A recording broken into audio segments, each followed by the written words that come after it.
آیت نمبر 8 سے۔ اعوذ باللہ من الشیطان الرجیم، بسم اللہ الرحمن الرحیم۔ اللہ یعلم، اللہ تعالیٰ ہی جانتا ہے، ما تحمل، اس چیز کو جو اٹھاتی ہے، کل انسا، ہر مادہ جو چیز اٹھاتی ہے اس کے پیٹ میں کیا ہے اللہ جانتا ہے۔ وما تغید الارحام، اور جو کم ہوتے ہیں رحم، وما تزداد، اور جو زیادہ ہوتے ہیں اللہ اس کو جانتا ہے۔ وکل شیء، اور ہر چیز، عندہ بمقدار، اس کے نزدیک ایک مقدار کے ساتھ ہے۔ کتنا عرصہ بچے نے حمل میں رہنا ہے، کب دنیا میں آنا ہے، ہر چیز اس کے ہاں مقدار متعین اور طے شدہ ہے۔ عالم الغیب والشہادہ، وہ غیب کو جاننے والا ہے اور حاضر چیزوں کو جاننے والا ہے۔ الکبیر المتعال، وہ بہت بڑی ذات ہے، المتعال، اور بہت بلند ہے۔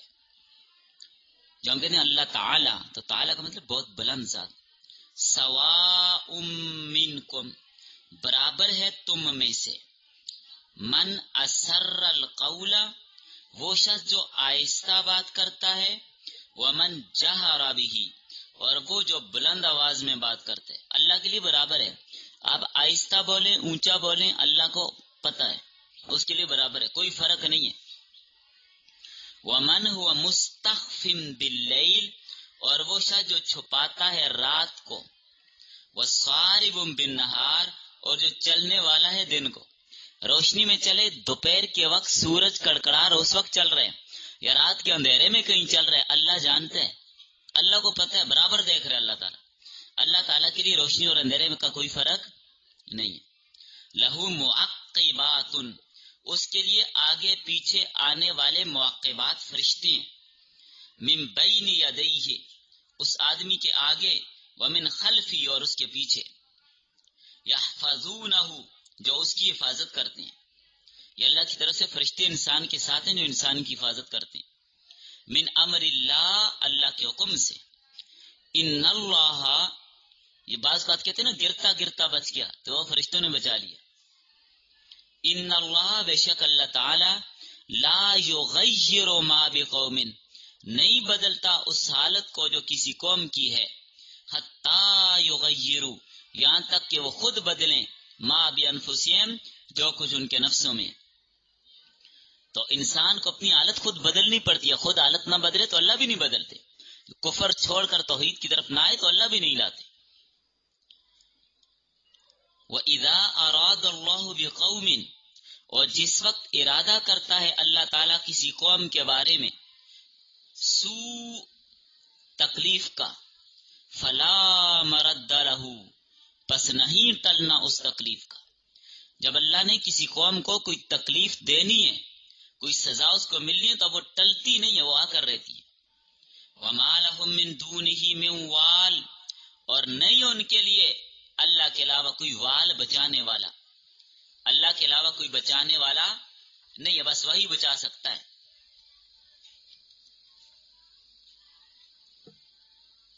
هُوَ الَّذِي، وہی اللہ ہے، یُریکُمُ الْبَرْقَ، جو دکھاتا ہے تمہیں بجلی، خوفا وطمعا، خوف اور طمع کے لیے۔ جب بجلی نظر آتی ہے تو خوف بھی ہوتا ہے، طمع بھی ہوتی ہے۔ خوف کس بات کا؟ کہیں گر ہی نہ پڑے۔ طمع کس بات کی؟ بارش آئے گی۔ وَيُنشِئُ السَّحَابَ الثِّقَالَ، اور اٹھاتا ہے ایسے بادل، الثقال، جو بوجھل ہیں۔ کتنے بوجھل بادل ہیں، اللہ نے ان کو اٹھایا ہوا۔ وَيُسَبِّحُ الرَّعْدُ بِحَمْدِهِ، اور تسبیح پڑھتا ہے رعد اس کی تعریف کے ساتھ۔ وَالْمَلَائِكَةُ مِنْ خِیفَتِهِ، اور فرشتے بھی اللہ کے خوف سے تسبیحات پڑھتے ہیں۔ وَيُرْسِلُ الصَّوَاعِقَ، اور چھوڑتا ہے کڑک کو۔ فَيُصِيبُ بِهَا مَن يَشَاءُ، پس پہنچاتا ہے اس کو جس کو چاہتا ہے، جہاں چاہتا ہے وہ کڑک پہنچا کر گرا دیتا ہے۔ وَهُمْ يُجَادِلُونَ فِي اللَّهِ، اور وہ جھگڑا کرتے ہیں اللہ تعالی کے بارے میں، اور وہ جھگڑا کرتے ہیں اللہ کے بارے میں، وَهُوَ شَدِيدُ الْمِحَالِ، حالانکہ وہ بہت سخت طاقت والا ہے۔ لَهُ دَعْوَةُ الْحَقِّ، اسی کے لیے ہے حق کی دعوت، وَالَّذِينَ يَدْعُونَ مِن دُونِهِ، اور وہ لوگ جو پکارتے ہیں اللہ کے علاوہ کو، لا يستجیبون لهم، وہ نہیں قبول کر سکتے ان کی دعاؤں کو۔ جو غیر اللہ کو پکارتے ہیں یہ غیر اللہ ان کی دعاؤں کو قبول نہیں کر سکتے۔ بشیء، کچھ بھی، الا کباسط کفیہ، مگر جس طرح کوئی ہاتھ پھیلانے والا ہے اپنے دونوں ہاتھوں کو، کفی دونوں ہاتھ، کوئی اپنے دونوں ہاتھوں کو پھیلانے والا ہے، الی الماء، پانی کی طرف، لیبلغ فاہ، تاکہ وہ پانی پہنچ جائے اس کے منہ تک۔ غیر اللہ سے مدد مانگنے والے ایسے ہی ہیں جیسے کوئی پیاسا آدمی کنویں پر جا کر ہاتھ پھیلائے کہ آپ پانی میرے منہ میں۔ وما ہوا ببالغی، اور نہیں ہے وہ پہنچنے والا اس تک، پانی اس کے منہ تک کبھی بھی نہیں آئے گا۔ وما دعاء الکافرین، اور نہیں ہے کافروں کا پکارنا، الا فی ضلال، مگر گمراہی۔ وللہ یسجد، اور اللہ ہی کے لیے سجدہ کرتے ہیں، من فی السماوات والارض، جو آسمانوں میں ہیں اور زمینوں میں ہیں، طوعا وکرہا، خوشی سے اور ناخوشی سے، سجدہ سب اللہ کو کرتے ہیں، چاہے کوئی خوشی سے کرے یا جبر سے کرے۔ وظلالہم بالغدو والآصال، اور ان کے سائے بھی صبح اور شام کو سجدہ کرتے ہیں۔ کافر اگر اللہ کو سجدہ نہ بھی کرے، کافر کا سایہ اللہ کو سجدہ کر رہے۔ قل، آپ کہہ دیجئے، من رب السماوات والارض، کون ہے تربیت کرنے والا آسمانوں کی اور زمین کی؟ قل اللہ، آپ کہہ دیجئے اللہ ہی ہے۔ قل، آپ کہہ دیجئے، افاتخذتم من دونہ اولیاء، کیا پس تم نے بنا لیے اللہ کے علاوہ کارساز؟ لا یملکون لانفسہم، نہیں وہ مالک اپنے نفسوں کے لیے، نفعا ولا ضرا، نفع کے اور نہ نقصان کے۔ جن کو تم اللہ کے علاوہ شریک ٹھہرا بیٹھے ہو وہ تو اپنے نفع نقصان کے مالک بھی نہیں۔ ایک بت کیا ہوگا، اپنے آپ کو سردی گرمی سے بھی نہیں بچا سکتا،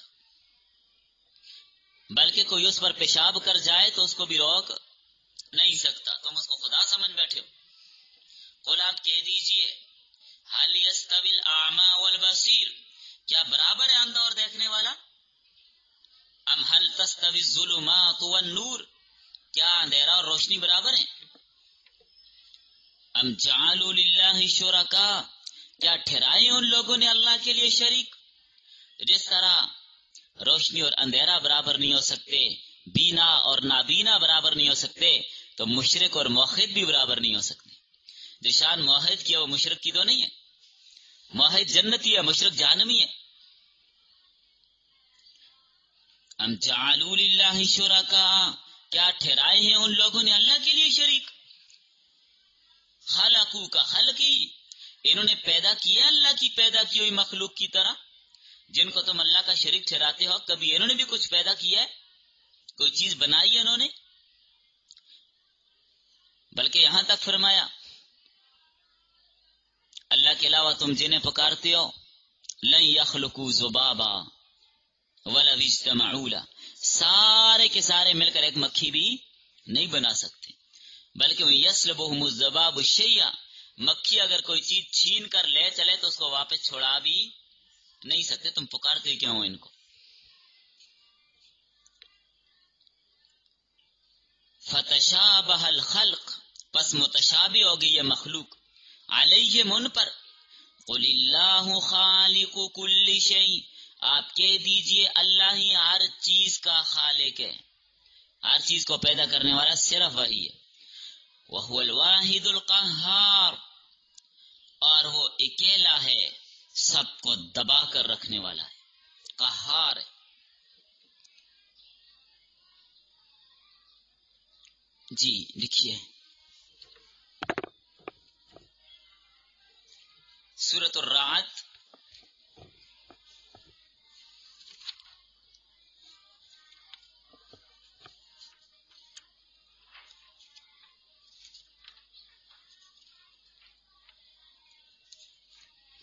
درس نمبر 4 آیت نمبر 8 تا 16۔ آج کے سبق کا عنوان ہے رجوع، بلکہ وہ لکھنا چھوڑیں چونکہ ابتدا میں بھی توحید کا ذکر تھا، تو بس صرف لکھیں توحید۔ آج کے سبق کا عنوان کیا ہے؟ عقیدہ توحید اور اللہ تعالی کی صفات۔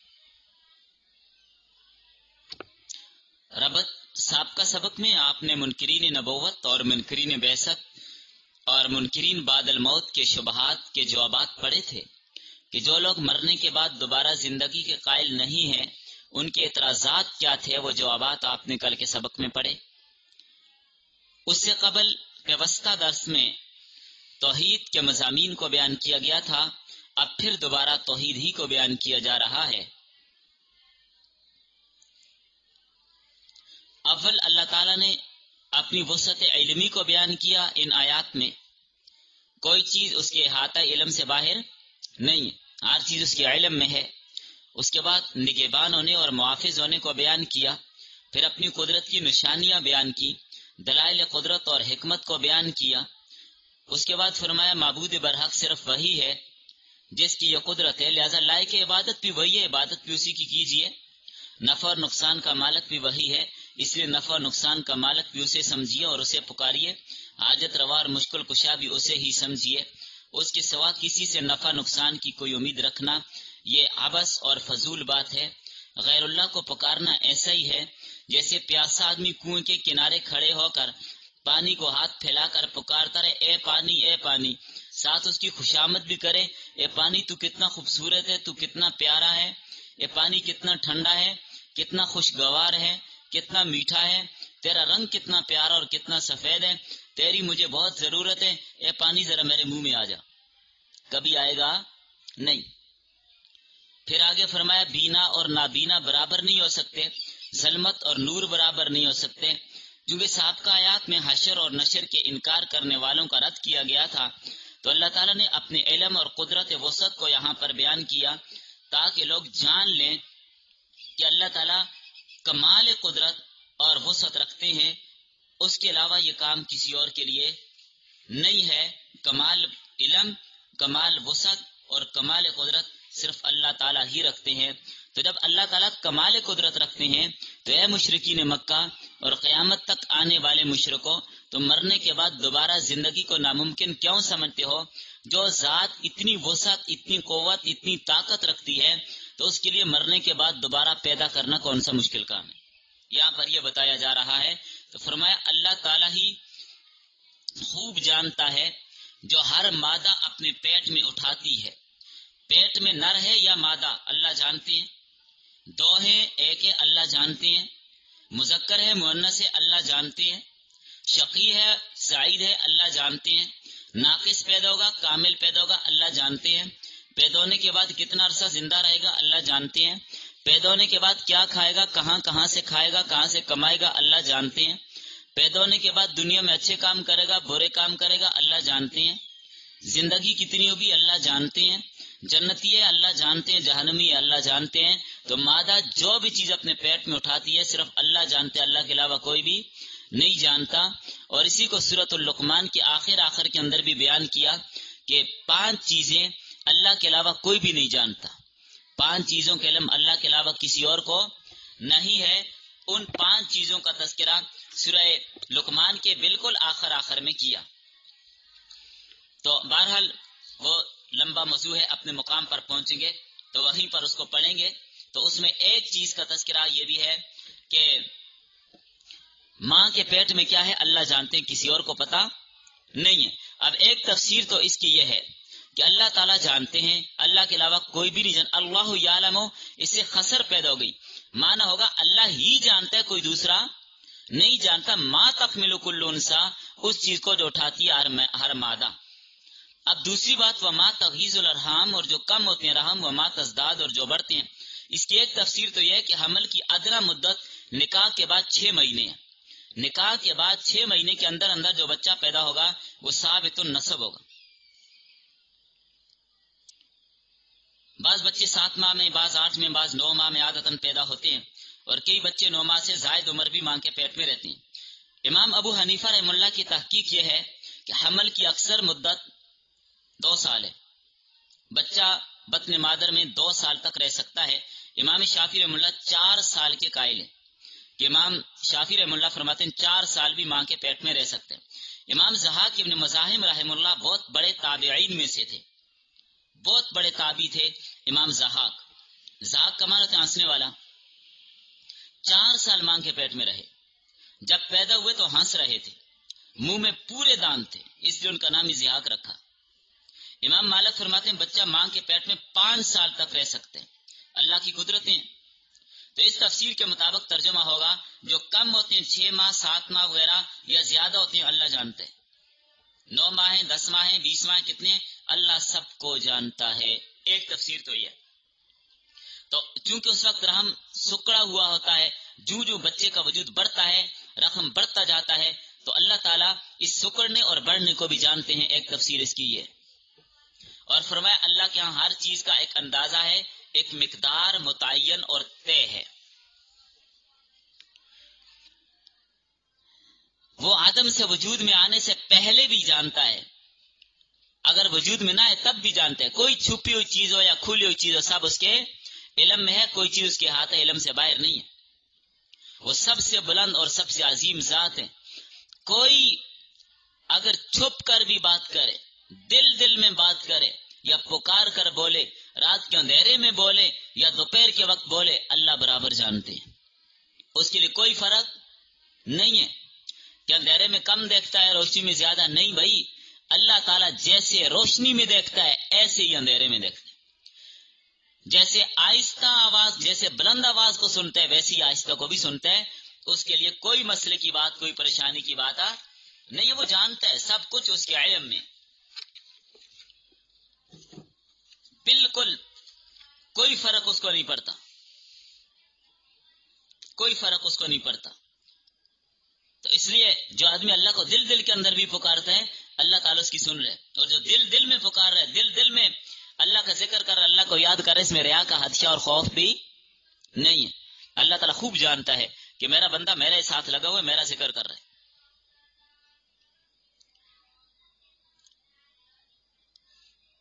اور اس کو ہر بدن، ہر جسم کے اجزاء کا بھی پورا علم ہے۔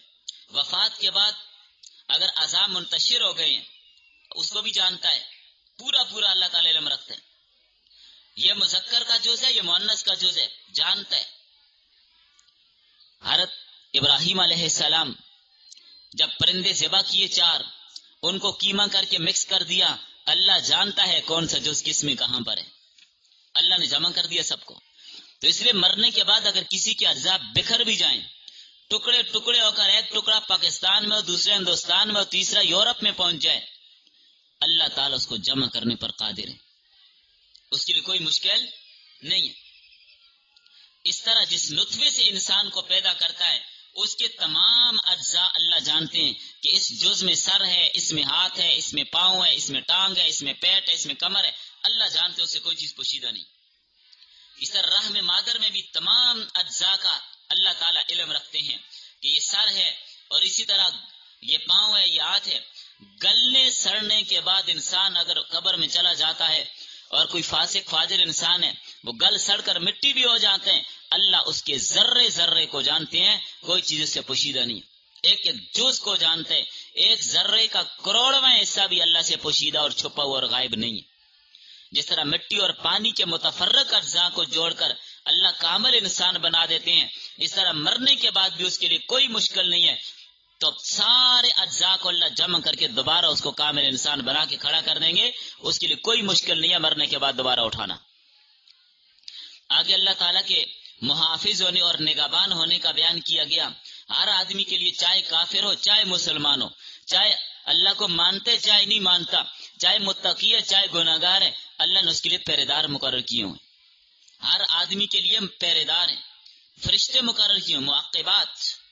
اس لیے کہا کہ وہ آتے جاتے ہیں، کوئی آ رہا ہے کوئی جا رہا ہے. یہ معقبات فرشتے، ان کی ڈپٹیاں لگائی ہوئی ہیں اللہ تعالیٰ نے، معقبات، جو انسان کی حفاظت کرتے ہیں، انسان کے ساتھ پہرا دیتے ہیں. اب دیکھیں ان کی تعداد کیا ہے. مختلف روایات آتی ہیں. ہر مرد عورت بوڑھے جوان تندرست بیمار کے ساتھ، مومن اور کافر کے ساتھ رات دن میں 24 فرشتے ہوتے ہیں. 4 فرشتے اعمال لکھنے والے جن کو کرامن کاتبین کہتے ہیں. 4 ہے نا، یہ 2 دن کے 2 رات کے، تو ڈپٹی ان کی بدل جاتی ہیں. دن والے صبح کی نماز کے وقت آتے ہیں، رات والے عصر کی نماز کے وقت آ جاتے ہیں، انہیں پہلے والے چلے جاتے ہیں. تو اسی طرح حضرت عثمان بن عفان سے روایت ہے کہ آپ صلی اللہ علیہ وسلم نے فرمایا ہر آدمی کے ساتھ 10 فرشتے دن اور 10 فرشتے رات کو ہوتے ہیں جو اس کی حفاظت کرتے ہیں. جب تک اللہ کو منظور ہوتا ہے وہ فرشتے اس کی حفاظت کرتے رہتے ہیں. تو یہ کتنے ہو گئے؟ 10 دن کو 10 رات کو 20 اور 4 24. اس کے علاوہ اور فرشتے بھی انسان کے ساتھ محافظ ہوتے ہیں. ایک تو انسان کے اونٹوں کے پاس ایک فرشتہ ہوتا ہے، اللہ اکبر، جن کی ڈپٹی کیا ہوتی ہے؟ درود شریف پہنچاتے ہیں. جو آدمی درود شریف پڑھتا ہے وہ رسول کریم صلی اللہ علیہ وسلم کے ہاں وہ درود پیش کر دیتے ہیں. جو آدمی آپ صلی اللہ علیہ وسلم کے روضہ اکھر پر جا کر درود پڑھتے اللہ کے نبی اس کو خود سنتے ہیں، اور جو دور سے پڑھے تو فرشتے اس کو پہنچا دیتے ہیں. اور اسی طرح ایک فرشتہ انسان کے دل کے دائیں طرف ہوتا ہے جو دل میں اچھا خیال ڈالتا ہے. جی ہاں، ایک طرف ایک کریم شیطان ہوتے ہیں اور ایک فرشتہ ہوتے ہیں. یہ بعض کا اچھا خیال ہوتا ہے، نیکی کرنے کا ارادہ پیدا ہوتا ہے، اور فرشتہ اس ساتھ اچھے خیال ڈال رہا ہوتا ہے. شیطان برے خیال ڈال رہا ہوتا ہے یا اچھے خیال ڈال رہا ہوتا ہے، وہ برے ڈال رہا ہوتا ہے یا اچھے ڈال رہا ہوتا ہے. اب دیکھتے ہیں انسان فرشتے کی مانتا ہے یا شیطان کی مانتا ہے. تو اس وقت اللہ کا شکر ادا کرنا چاہیے. اللہ تعالیٰ شکر ہے کہ مجھے اچھا خیال آیا، اچھی بات پیدا ہوئی، اچھا ارادہ پیدا ہوا. اور دل کے بائیں طرف شیطان ہوتا ہے جو برے خیالات ڈالتے ہیں. اس شیطان سے مراد ابلیس نہیں ہے، کوئی نہ کوئی شیطان ہوتا ہے جو اس کا چیلا ہوتا ہے. تو جو دل میں جب برا خیال آئے تو فوراً پڑھ لیجیے لا حول ولا قوت الا باللہ، اعوذ باللہ من الشیطان الرجیم. تو معلوم ہوا یہ 25-26 فرشتے انسان کے ساتھ ہر وقت رہتے ہیں. اور فرشتوں کی تعداد تو ہے ہی بہت زیادہ. آسمان پر ایک ہتھیلی جتنی جگہ بھی خالی نہیں ہے جہاں پر یہ عبادت نہ کر رہے ہوں. عین کعبہ کے اوپر بیت المعمور ہے جو فرشتوں کا کعبہ ہے. فرشتوں کا کعبہ کیا ہے؟ بیت المعمور، جو بالکل بیت اللہ کے اوپر ہے. 70,000 فرشتے روزانہ اس کا طواف کرتے ہیں. جنہوں نے ایک بار طواف کر لیا قیامت تک دوبارہ ان کا نمبر نہیں آنا، اتنی تعداد ہے فرشتوں کی. اور پھر جب انسان قرآن پڑھ رہا ہوتا ہے، تلاوت کر رہا ہوتا ہے قرآن کی، جیسے آپ لوگ قرآن پڑھ رہے ہیں، قرآن کے لیے بیٹھے ہیں، تو جب قرآن کی کوئی آیت پڑھتے تو اتنے فرشتے جمع ہو جاتے ہیں، اتنے فرشتے جمع ہو جاتے ہیں کہ آسمان تک لائن بن جاتی ہے. فرشتے ہی فرشتے، پورا حال پورا کمرہ گھیر لیتے ہیں اور آسمان تک پوری لائن. اور چونکہ فرشتے خود قرآن پڑھ نہیں سکتے، سننے آتے ہیں. ایک جبرائیل ہے جنہوں نے اللہ کے رسول پر قرآن پڑھا، باقی فرشتے خود قرآن پڑھتے نہیں ہیں. پھر سن کر وہ خوش ہوتے ہیں، اس لیے جہاں پتہ چلتا ہے کوئی قرآن پڑھ رہا ہے پہنچ جاتے ہیں. تو یہ محافظ فرشتے ہیں. بہرحال ان کی تعداد کے بارے میں صحیح بات معلوم نہیں ہے. بعد نے 5 لکھے، بعد نے 10 لکھے، بعد نے 20 بھی لکھے. بہرحال تعداد مختلف ہے، لیکن جتنی بھی ہمارا اس پر ایمان ہے کہ اللہ نے نگہبان مقرر کیے ہوں، نگہبان اللہ نے مقرر کیے ہوں. اب آگے ان مصائب کا ذکر ہے جو بدعمالیوں کی وجہ سے انسان پہ آتے ہیں، جو پریشانی انسان پر بدعمالیوں کی وجہ سے آتی ہے. فرمایا اللہ تعالیٰ نہیں بدلتا اس معاملے کو جو کسی قوم کے ساتھ ہو جب تک وہ خود اپنے دلوں کی حالت کو نہ بدلیں. اسی لیے مولانا ظفر علی خان نے بہت اچھی بات کہی اسی آیت کی تفسیر میں، ان اللہ لا یغیر ما بقوم حتی یغیروا ما بانفسہم. جب تک کوئی قوم اپنی اصلاح کی نیت نہیں کرتی اللہ بھی اس کو ٹھیک نہیں کرتے. اپنی اصلاح کی نیت کیجئے، اصلاحی مجالس میں جائیے، نیت ارادہ کیجئے، اللہ بدل دیں گے. اللہ تعالیٰ دیکھے سے زبردستی کسی کو کلمہ نہیں پڑھواتے کہ دیکھے سے زبردستی کسی کو نیک بنا دیں، ایسا نہیں ہے. اللہ نے انسان کو اختیار دیے. جب کوئی نماز روزے کی نیت کرے گا اللہ توفیق بھی دے دیں گے. جب کوئی قرآن سیکھنے کی نیت کرے گا اللہ توفیق بھی دے دیں گے۔ اس لیے مولانا ظفر علی خان کہتے ہیں خدا نے آج تک اس قوم کی حالت نہیں بدلی، نہ ہو جس کو خیال آپ اپنی حالت کے بدلنے کا۔ اس لیے ہر آدمی کو اپنی حالت بدلنے کی کوشش کرنی چاہیے، ہر دن پہلے دن سے اچھا گزارنے کی کوشش کرنی چاہیے، ہر آنے والے دن میں پہلے دن سے زیادہ اعمال آگے بڑھنے کی کوشش کیجیے، پیچھے نہ جائیے، ریورس گیئر نہ لگائیے، آگے بڑھنے کی کوشش کیجیے کہ میرا ہر آنے والا دن پچھلے دن سے زیادہ نیکیوں والا ہو، ہر آنے والے دن میرے علم میں اضافہ ہوتا جائے، ہر آنے والے دن آگے بڑھنے کی کوشش کریں، پیچھے جانے کی نہیں۔ تو اللہ کسی کو محروم نہیں کرتا، جو لوگ کفران نعمت کرتے ہیں انہیں محروم کرتا ہے، جو شکر گزار ہوتے ہیں اللہ کا شکر ادا کرتے رہتے ہیں، یا اللہ تو نے یہ نعمت دی، تو نے یہ احسان کیا، تو نے قرآن پڑھنے کا موقع دیا، تو نے قرآن سیکھنے کا موقع دیا، ترجمہ تفسیر سیکھنے کا موقع دیا، اللہ تیرا شکر ہے، اللہ مزید بھی توفیق دیں گے۔ جب کوئی مصیبت آئے تو اللہ کے علاوہ اسے دور بھی کوئی نہیں کر سکتا، آگے اس کا تذکرہ بھی کیا۔ اور کبھی ڈرانے اور امید دلانے کے لیے بجلیاں دکھاتا ہے، جب بجلی چمکتی ہے تو بارش کی امید ہوتی ہے، یہ امید ابھی آیت میں آپ نے پڑھا کہ امید دلانا، اور ایک ڈرانا، تو ڈرانا کیا ہے؟ کہیں پڑ نہ جائے، گر نہ جائے۔ تو ایک ہی چیز میں اللہ نے اپنا لطف بھی رکھا اور اسی کے اندر اللہ تعالی نے عذاب بھی رکھا، اپنے لطف اور کرم کو جمع کیا۔ اسی کی قدرت ہے کہ ہزاروں ٹن پانی سے بھرا بادل چل رہا ہے، کسی کی مجال نہیں ہے کہ اس بادل سے گئے ایک قطرہ پانی مجھے بھی دے دے، جہاں اللہ کا حکم ہوگا وہاں برسے گا۔ ایک گلاس پانی بھی کسی کو اس سے ملے گا، کوئی کہے گا میں اوپر جہاز کے ذریعے اوپر جا کے بادل توڑ کے بارش نکالوں، پانی نکالوں، بالکل نہیں، ناممکن بات ہے۔ اب دیکھیں اتنا بھاری بادل لاکھوں ٹن وزن پانی کو اٹھا کے چل رہے ہیں، یہ ہمارے اوپر سے گزر رہا ہے، کبھی ایسا نہیں ہوا کہ وہاں سے وہ کھل گیا اور سارا آپ کے اوپر گر گیا، ایسا بھی نہیں ہوتا، جہاں اللہ چاہتے ہیں وہاں برساتے ہیں۔ یہ ان اللہ علی کل شیء قدیر، یہ گرج چمک بھی اس کی پاکی بیان کرتی ہے، حمد و ثنا کرتی ہے، فرشتے بھی اس کی حمد و ثنا کرتے ہیں۔ بعض علماء فرماتے ہیں گرج کی تسبیح اور تحمید کا مطلب یہ ہے کہ اللہ تعالیٰ کی قدرت اس سے ظاہر ہوتی ہے۔ جب گرج آتی ہے نا، گرج ہوتی ہے، کڑک کی آواز آپ کو آتی ہے تو انسان فوراً سبحان اللہ الحمدللہ، تو یہ مطلب ہے، یہ تسبیح بیان کرتے ہیں، ان کی وجہ سے آپ لوگ پھر کیا کرتے ہیں، آگے تسبیح بیان کرتے ہیں۔ یہ سن کر آپ کی زبان سے الحمدللہ سبحان اللہ اللہ اکبر کے الفاظ نکلتے ہیں، تو معلوم ہے کہ رات کی طرف تسبیح کی نسبت مجازی ہے، جب وہ چمکتی ہے، پڑتی ہے، آواز آتی ہے تو لوگ تسبیح بیان کرتے ہیں۔ اور بعض مفسرین فرماتے ہیں کہ رعد ایک فرشتے کا نام ہے، جو بادل پر مقرر اس کو ہانکتا ہے، وہ تسبیح اور تحمید کرتا ہے، یہ مراد ہے۔ ایک آتشی کوڑا اس کے پاس ہوتا ہے اور اس کوڑے کے ساتھ بادلوں کو ہنکاتے ہیں، بعض بات جب اس کوڑے کو ان پر مارتا ہے تو مارنے سے چمک بھی، جب بجلی چمکتی ہے بادلوں پر وہ مارتا ہے تو اس کی چمک ظاہر ہوتی ہے، یہ ہے برق۔ اور کوڑا جس کے ساتھ مارتا ہے اس کی آواز جو پیدا ہوتی ہے وہ رعد، جو کڑک کی آواز آ رہی ہوتی ہے۔ سائے کا ایک آگ ہے جو بادلوں میں پیدا ہوتی ہے، بادلوں میں پیدا ہوتی ہے، جب وہ نیچے آتی ہے کسی چیز پر گرتی ہے تو جلا کر راکھ کر دیتی ہے۔ اور محض رعد آواز کا نام بھی ہو تب بھی تسبیح اور تحمید کی نسبت اس کی طرف کی جا سکتی ہے۔ اس لیے اللہ فرماتے ہیں وَإِن مِّن شَيْءٍ إِلَّا يُسَبِّحُ بِحَمْدِهِ وَلَٰكِن لَّا۔ اب اس آیت میں کیا فرمایا؟ ہر چیز اللہ کی تسبیح اور تحمید بیان کرتی ہے، لیکن تم ان کی تسبیحات کو سمجھتے نہیں ہو۔ یہ در و دیوار، یہ پہاڑ پتھر، یہ درخت پودے ذرات، ہر چیز اللہ کی تسبیح بیان کرتی ہے۔ عرب سلیمان پرندوں کی بولیاں سمجھ جاتے تھے، باقی لوگ نہیں سمجھتے، تو ہر چیز اللہ کی تسبیح بیان کرتی ہے، ہماری فہم میں نہیں آتا، تو اس کا مطلب تو یہ نہیں کہ ہم انکار کر دیں جو چیز ہمیں سمجھ میں نہ آئے، تو تصدیق لازم، ہمیں سمجھ آئے نہ آئے تصدیق کرنی پڑے گی، چاہے گرج کی آواز ہو، چاہے فرشتے کی آواز ہو، گرج کی تسبیح ہو، بادل کی تسبیح ہو، فرشتے کی تسبیح ہو، جو بھی ہو، اللہ اور اس کے رسول کی بات کو مان لینا، اسی کا نام اتباع ہے، اسی کا نام دین ہے، چاہے ہماری سمجھ میں آئے یا نہ آئے۔ بس باقی غیر مسلم نہیں مانتے تو ہمیں کیا ہے، نہ مانے۔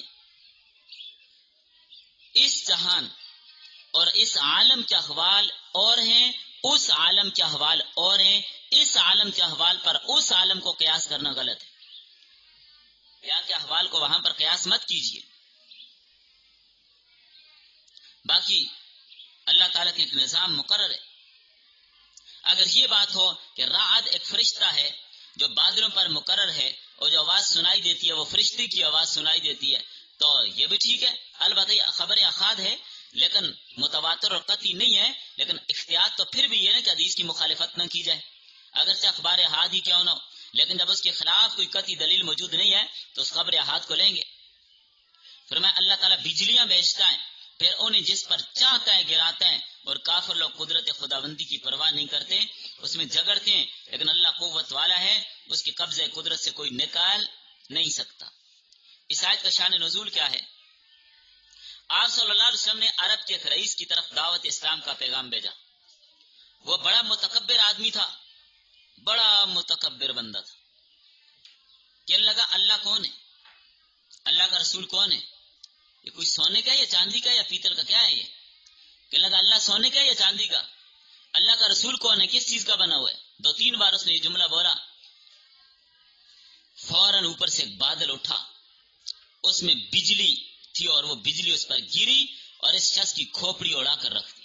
اس پر یہ آیت نازل ہوئی کہ اللہ کے ساتھ تم مذاق کرتے ہو، اللہ اپنے نبی کی توہین اور گستاخی کو کبھی معاف نہیں کرتا۔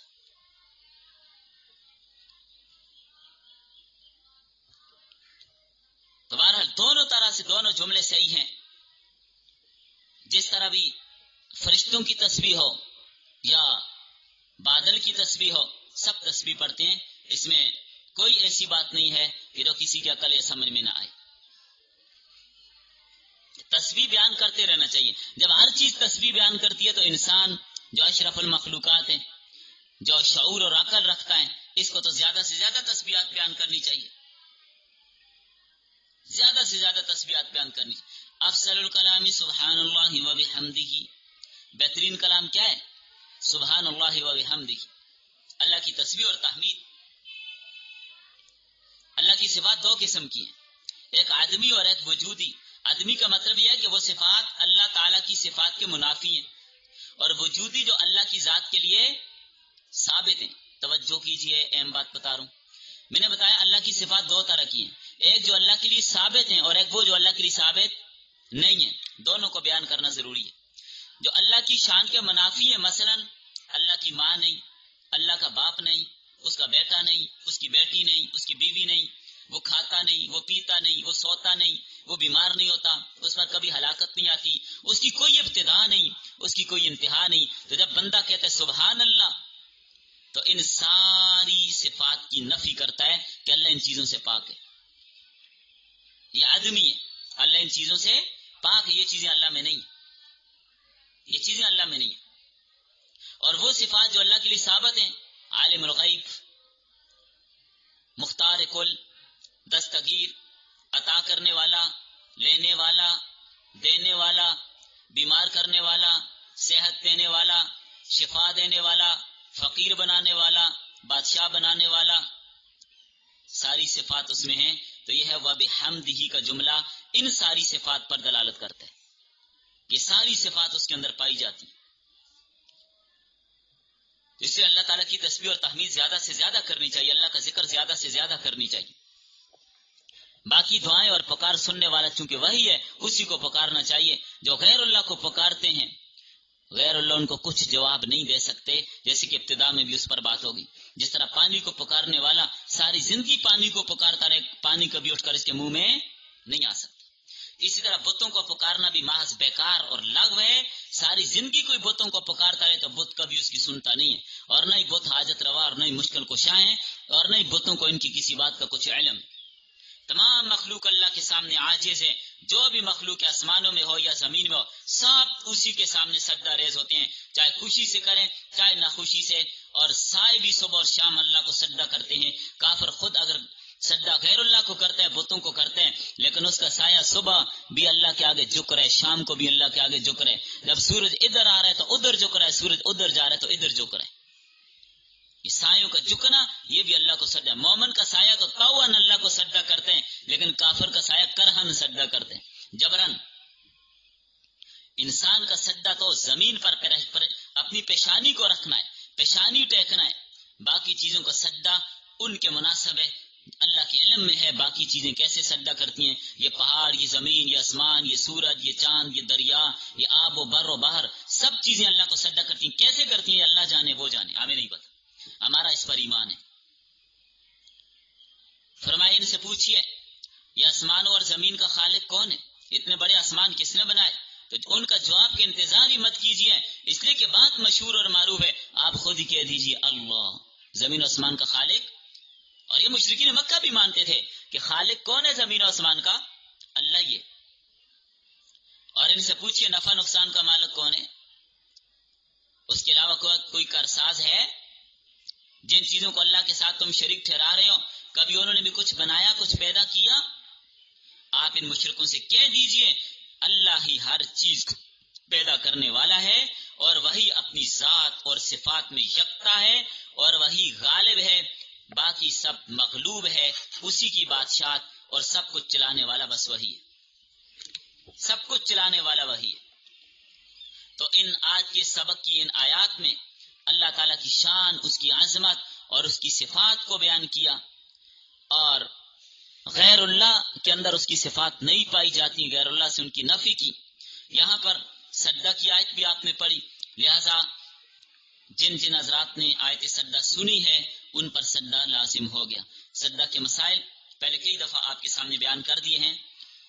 سجدہ کرنے کے لیے وہی شرائط ہیں جو نماز کے لیے، قبلہ رخ ہونا، باوضو ہونا، کپڑوں کا پاک ہونا، پاک صاف ہونا. سجدہ تلاوت کے لیے بھی لازم اور ضروری ہے. 14 آیتیں ہیں جن پر سجدہ کرنا پڑتا ہے. سورہ حج میں چونکہ دو آیات 2 مقام پر سجدہ تلاوت کی ہیں، ان میں ایک سجدہ ہمارے نزدیک نہیں ہے، وہ امام شافعی رحمہ اللہ کے نزدیک ہے. 14 سجدے ہیں کل. تو باقی جگہ کا پاک ہونا یہ بھی ضروری ہے. سورج کے طلوع ہوتے وقت اور غروب ہوتے وقت اور زوال کے وقت سجدہ نہیں کرنا چاہیے. فجر کی نماز کے بعد سجدہ تلاوت کر سکتے ہیں، اس لیے کہ وہاں نفل نہیں ہوتے، سجدہ تلاوت اس ٹائم پڑھ سکتے ہیں، کر سکتے ہیں. پھر عصر کی نماز کے بعد بھی سجدہ تلاوت کر سکتے ہیں، اس میں کوئی عرض کی بات نہیں. ہاں، جب سورج طلوع ہو رہا ہے، غروب ہو رہا ہے، زوال کا وقت، اس وقت نہ کیجیے. تو سجدہ کرنے کا طریقہ کیا ہے؟ اللہ اکبر کہتے ہوئے سجدے میں جانا ہے. بہتر اور مناسب یہ کہ کھڑے ہو کر سجدہ کریں. اللہ اکبر کہتے ہوئے سجدے میں جائیں، اور سجدے کی تسبیحات پڑھ کر اللہ اکبر کہتے ہوئے اٹھ جائیں. اس میں کوئی اتحیات یا سلام وغیرہ نہیں ہے. باقی مسائل سجدہ تلاوت کے حوالے سے پہلے کئی دفعہ تفصیلاً آپ کے سامنے آ چکے. ضمن میں نے تھوڑا سا طریقہ آپ کو بتا دیا. بس چلیں، بس